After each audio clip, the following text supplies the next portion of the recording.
I'm Charlie Brooker and you're watching Screenwipe, a programme all about television.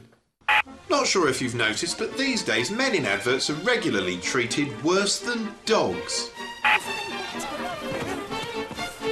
Oh, chuck him in the bin, he's just a man. Now, you could get all indignant and say this is man-hating sexism, but the fact of the matter is that all men in adverts these days deserve it, because all men in adverts these days are swaggering blokey cocks. Here's the worst offenders.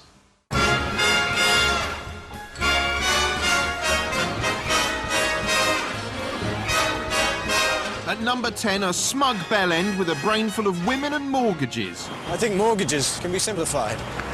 Take your f***ing hands out of your pockets when you're talking to me. I think they should be flexible. I think mortgages should have holes you can put your knob in. In fact, I think only the best bits. Cock end. At number 9, Sudafed, starring a cock so annoying the moment you see him you want to say... Yuck. This is the actual size of your nasal passages. No, this is, you f***ing idiot. They've locked him in there just because he's such a arse. At number 8, oh, love a duck, it's Ray Winston, patronising your face off on behalf of Kellogg's. When it comes to food, there's a bit of a nanny culture thing going on. Apples and pears. Well, don't look at me, I'm not going to tell you what to do. No, I'm just going to heavily imply it. At 7, a cocky, preening spokesman for Britain. The Eiffel Tower. Blackpool Tower. Jules Verne, Jean-Paul Sartre, Baudelaire. Shut the f*** up. Meet number 6, a self-satisfied f***wipe strutting his way round Marshmallow Town. Just a blade of grass. Hello. Yeah, I'm just stepping out the side of a van, yeah, you f***ing idiot. On TV, the pictures you're seeing often carry more weight than the words you're hearing. But don't take my word for it, here's a scientist proving the point with a pie chart. Since pictures are so important, plenty of time is spent making them as impressive as possible. Here, for example, I'm talking to you on raw, ungraded video, which is super sharp, but because it's associated with live TV and quiz shows and the like, feels inherently sort of cheap. Whereas now I'm talking to you from behind a fancy filter and a 25 frames per second film effect, which means the whole thing looks bloody luxurious. Actually, luxurious is a word you can apply to a lot of modern TV, because the pictures we see today are more polished and tricksy than ever before, almost as glamorous as Hollywood. It's an unreal, televised dreamscape. Of course, warped on-screen reality isn't exactly anything new. TV's always shown us things that weren't really there. In the early days, to do this, you had to create a physical prop, like Supercar here, which was super. Go, you lovely supercar, go!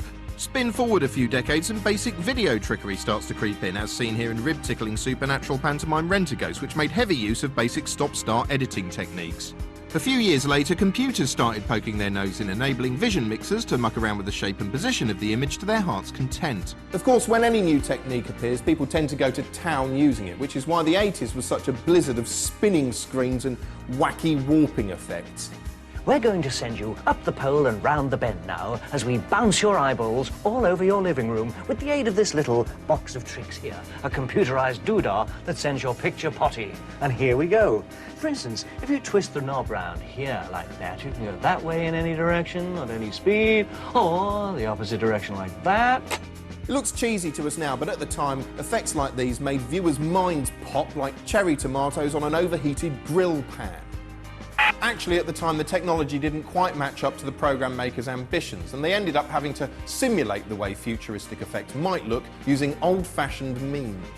The famous Hitchhiker's Guide animations, for instance, looked like super complex computer animations, but were actually lovingly crafted by hand.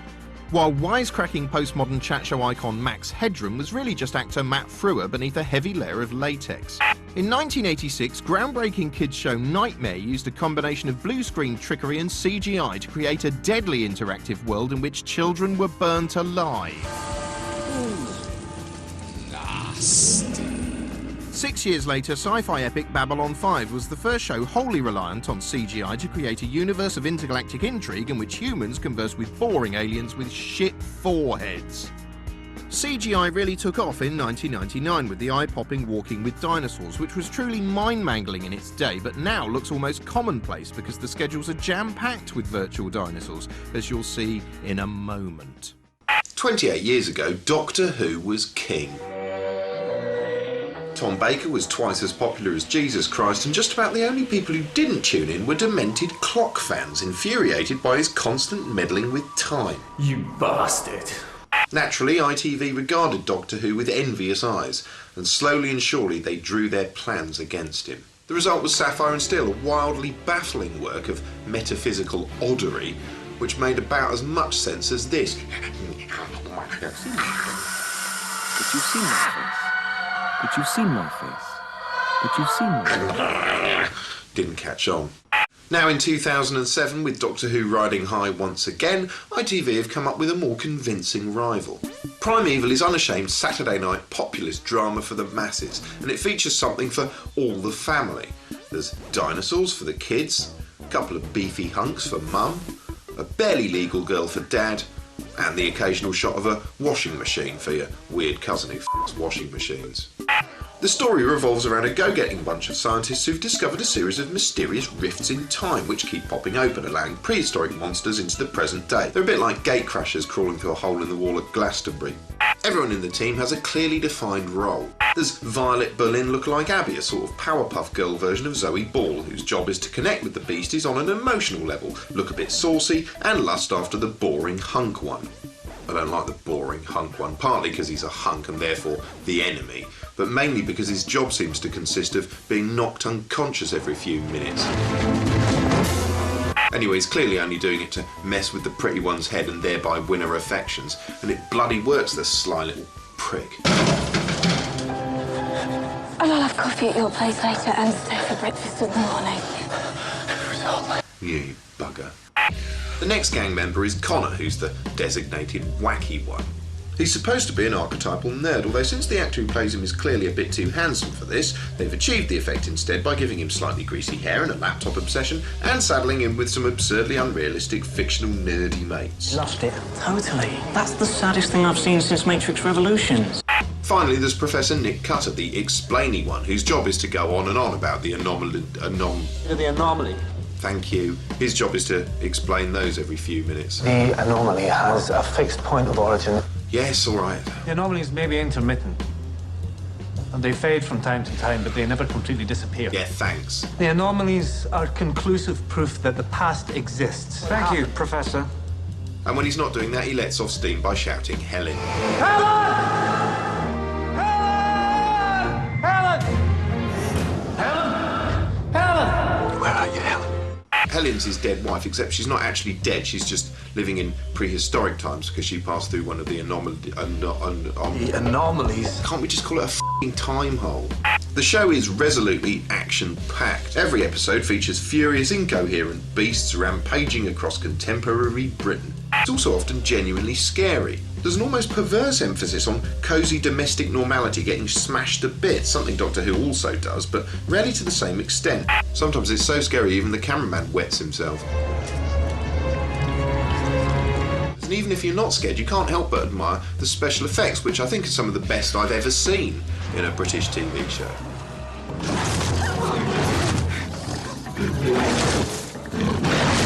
There's quite a cute love triangle going on as well. Wacky one's in love with the pretty one, who of course is in love with the hunky one, who's in love with lying around unconscious.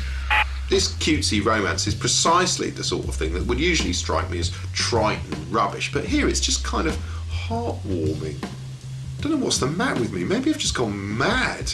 It's not the best show ever made, there's a fair few clunky lines, and sometimes the camera work makes it look as though the whole thing's taking place on a gigantic merry-go-round. Nevertheless, Primeval's far better than I thought it would be. It's certainly far superior to Torchwood, for instance.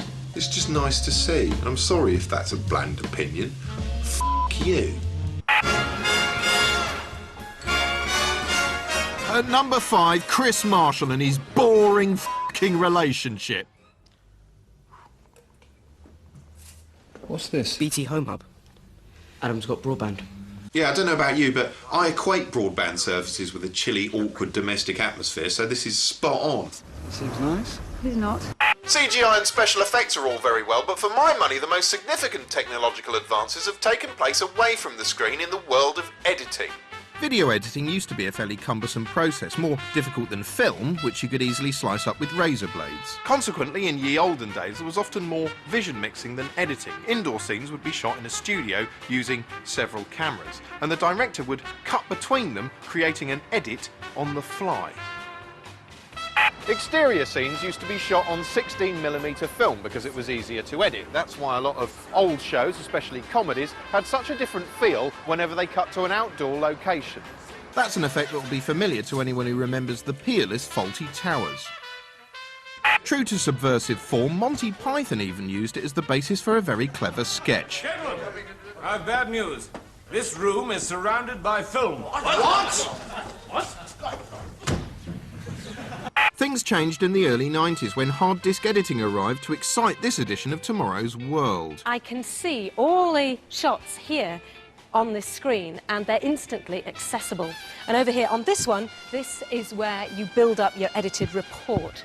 You can swap shots over or change them for other ones really easily. This was a bit like the leap from typewriters to word processors. Suddenly it was a piece of piss to chuck in one edit after another. The logical conclusion is the hyper-edited bombardment you get in frenetic MTV dating shows like this. It's also enabled reality shows to exist because now it's possible to go through 24 hours of footage and condense it down to 1 hour of highlights in time for transmission the next day. Of course, the pressure of time and the need to tell a story means you often end up with a crude caricature of real life, a condensed bullet point version of events that can be easily manipulated to tell almost any story you like. To demonstrate this, we decided to make our own reality show in miniature. Day 1 in the Screenwipe house. The first flatmate to arrive is children's entertainer Jim Bob. Oh, wicked. Next in is runner from previous Screenwipe series, Louise. Nice to meet you. Nice to meet you. I'm Jim Bob. Jim Bob, I'm Louise. Oh, excellent. Misanthropic TV presenter Charlie is the third flatmate to enter the Screenwipe house. It's a bit awkward, isn't it? Yeah. Should we have a drink? Yeah. Oh, yes. Last to arrive, glamour model agony aunt and DJ Ashleen. Hello. Hello, I'm Charlie, hello. What we've ended up with is hours of fairly nondescript footage of us all standing around and jabbering. It's shot from 3 angles, here, here and here. And we've also got interviews in which each of the flatmates say what they thought of each other. Using these ingredients, we can tinker to an absurd degree. If we want, we can hunt through it for moments where it looks like Ashleen's flirting with me, as well she might. Here's one. Here's another one. Oh, and here's another. Oh, she bloody wants me. Or we could just cherry-pick the moments where it looks like she's not that impressed at all. That's just highlighting a particular aspect. If we want, we can be more devious than that. For instance, here, I get away with telling a pretty lame joke. What's red and invisible? I don't know. No tomatoes. But if we want, we can join the start of that moment to another moment that actually happened later on, and suddenly I seem to die on my arse. What's red and invisible? I don't know. No tomatoes. We can also use one piece of footage to illustrate 2 completely different points. For instance, here's a shot of me talking and them listening. Doesn't tell you much, but if we run it in conjunction with a positive sounding soundbite, suddenly it takes on a different meaning. And he's quite attractive in a kind of weird, quirky way. He's very engaging. You know, he captures your attention. Quite like that. And if we change that soundbite, well, suddenly the meaning changes with it. God, where to start? It just goes on and on and on and on, and he just takes everything out of context and onto a whole different tangent, and it's just like, yabba, yabba, yabba. We can use these techniques to tell almost any story we want. We can make it look as though Ashleen's bored of me, or we can take 2 shots that happen sometime apart and combine them to make me look like a lecherous scumbag. Of course, that's all artifice. In reality, Ashleen and I have been married for 2 years and are very, very much in love. Ever and ever, forever and ever, you'll be the one that shines on me like the morning sun. All right, that's a lie as well. We had to pay her just to turn up. And even then, we had to prop a picture of Richard Madeley up in her eye line so she could pretend it was him she was hugging and not me. God, I don't know what it is. The pussy loves that Maidley. I can't say that. Ow! Now here's stand-up legend Stuart Lee talking about teenagers then and now. Ow! Ooh! Ow! If you look at the depictions of teenagers in television today, they're kind of selfish, avaricious, out for themselves. They're also kind of confident and sassy and cool, and they're really, really at home with sex and drugs. If you look at portrayals of teenagers in the 70s, in, say, something like Children of the Stones or The Changes, they're really terrified of the world, and they're uncomfortable and alienated and alone. And I think that is much truer to what it's really like to be a teenager than the way you see them in Skins. Children of the Stones is set in a village with a prehistoric stone circle about it in the mid-70s, 1976, where an astrophysicist has to go and do some research there with his son, Matt. And they gradually uncover this conspiracy where everyone in the village is being taken over by a kind of mind ray, which is connected to a black hole in space. Henrik in Children of the Stones is an astronomer gone bad who's using his power for evil. And he realises pretty quickly on that Matt is his intellectual equal and the force that he has to vanquish to hold control of the village. Very perceptive, that son of yours. Perceptive and formidable. Changes begins with images of buildings falling down, stuff exploding and hills collapsing over this weird kind of mid-70s German progressive rock soundtrack. It's about a sudden fit of madness that overtakes Britain where all the adults decide that all machines and technology have to be smashed. And then they flee. And Nikki, a teenage girl, gets left behind by her parents and has to try and look out for herself in this world where all values have been overturned. You shouldn't be here. Everybody's gone from here.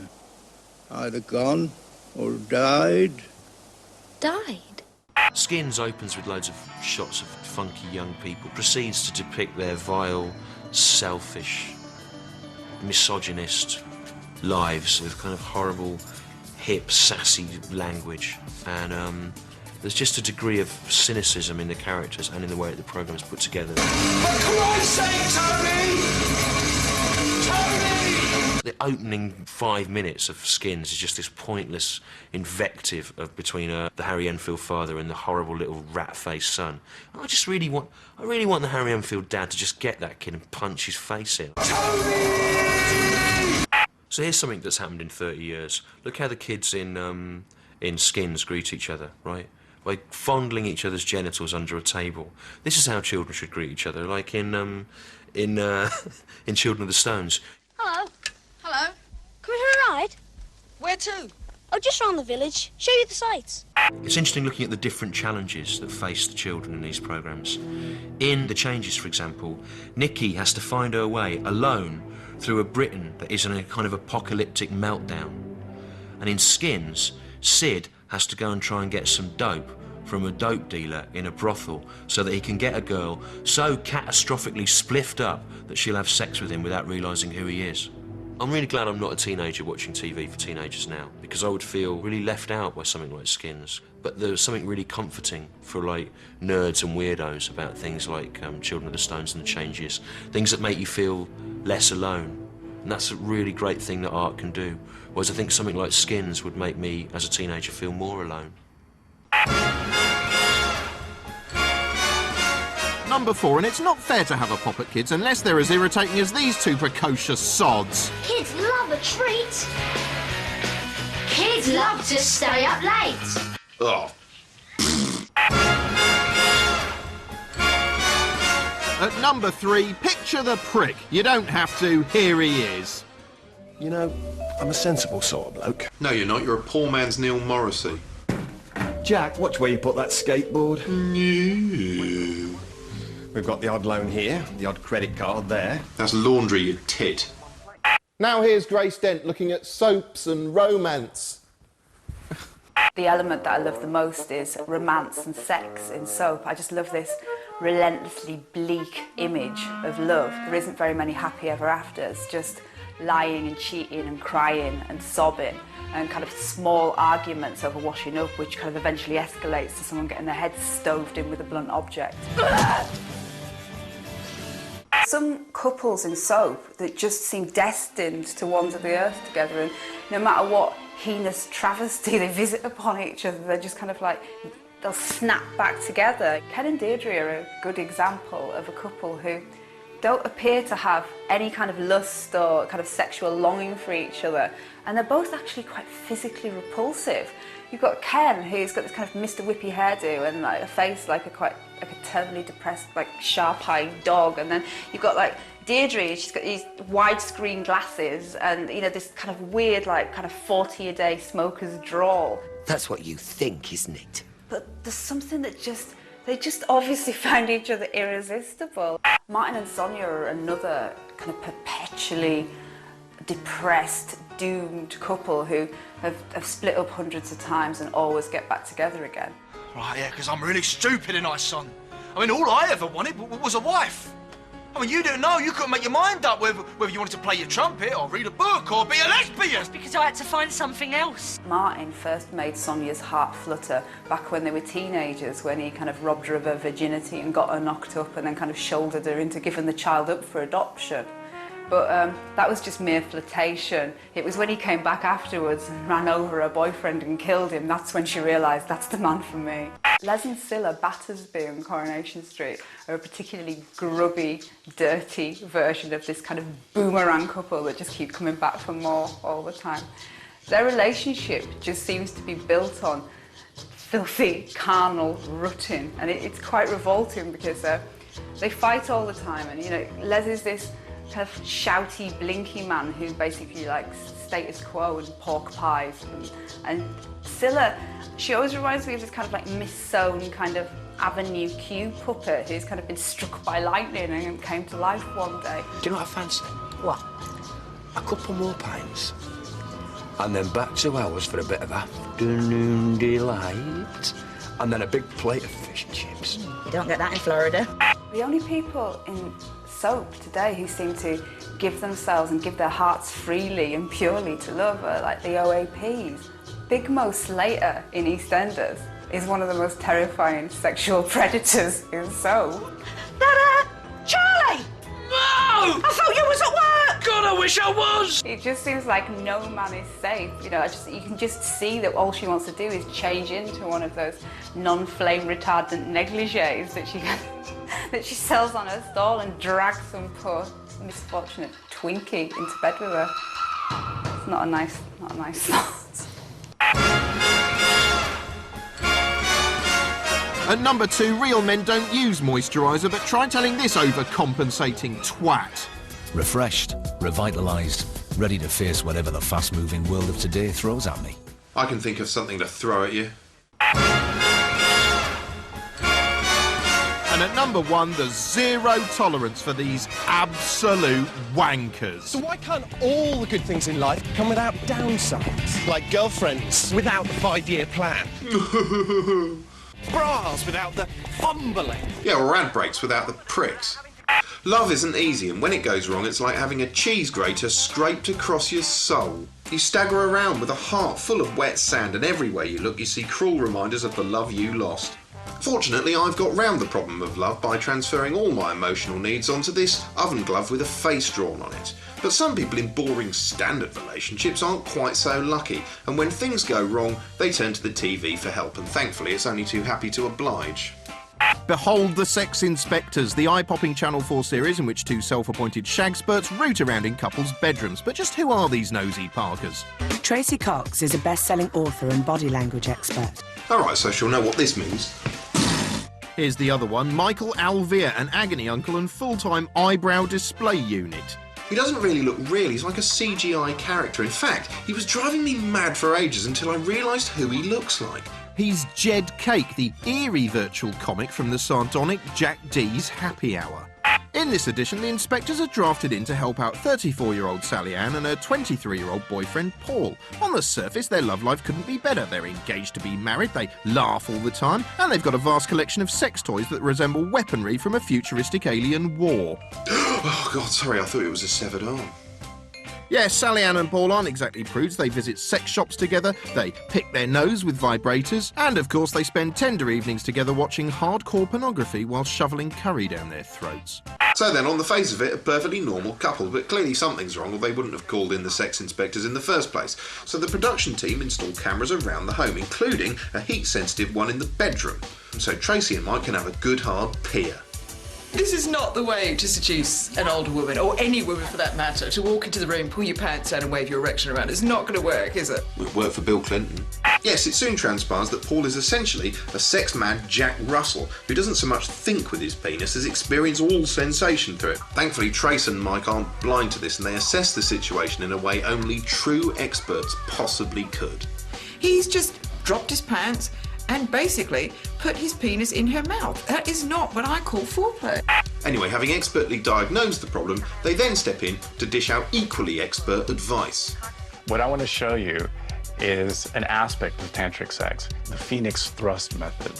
It's based on the number 9, which is associated with strong, powerful male energy. That's odd, because I think the number 9 looks more like a little drooping willy and balls. Anyway, I'm no expert in sexual arithmetic, unlike Michael, who soon has the couple indulging in hardcore, sweaty, algebraic action. 9 shallow thrusts, 1 deep thrust. 8 shallow thrusts, 2 deep thrusts. Then take away the thrust you first thought of and wipe your knob on the curtains. Then Michael teaches Sally Ann some exciting new mouth skills. This is Paul's penis. He's got a joke on a stick in the middle of his penis. First thing that we're going to do is the one thing that nobody does in a blowjob. Ah, now I wonder what this is. Okay, what's the one thing nobody does in a blowjob? One thing nobody does in a blowjob. Oh, I give up. What is the one thing nobody does in a blowjob? Blow. Oh, clue was in the question. I want you to lick from the base to the top of the penis. Yeah, do bear in mind his might not taste as nice. Anyway, over the next few days, the couple put all this genius advice into practice. The sex toys are thrown away, and the gentle blowing technique certainly raises the temperature in the bedroom. What are you doing to it? I think she's trying to inflate your nuts. Best of all, the Phoenix thrust method has clearly worked its magic. 7, 8. At 6, I lost count. At 5, I said, what number are we on? 5.